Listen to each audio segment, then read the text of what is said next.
পানির নিচে ডুবে গেছে শুধু ধান নয়, ডুবে গেছে এক কৃষকের স্বপ্ন। ঘরে ফিরে সে চুপচাপ বসে থাকে, কথা বলতে চায় কিন্তু শব্দ খুঁজে পায় না। তার ছোট্ট সন্তান এসে জিজ্ঞেস করে, বাবা, এবার কি আমরা নতুন কাপড় কিনতে পারবো?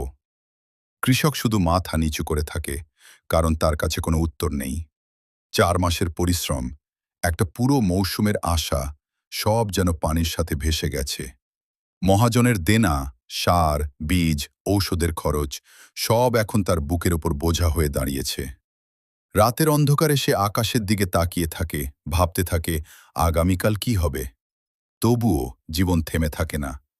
পরদিন ভোরে আবার সে বের হয়, পা চলে সেই একই মাঠের দিকে।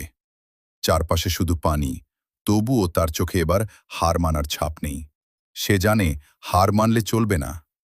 হাত ভরে তুলে নেয় কিছু বীজ, আর আবার মাটিতে ছড়িয়ে দেয় নতুন স্বপ্ন।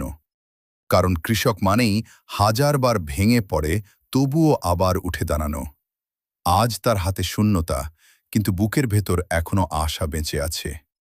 একদিন আবার এই মাটিতেই সোনালি ধান দুলবে বাতাসে, আর সেই দিন আবার বে একজন কৃষক।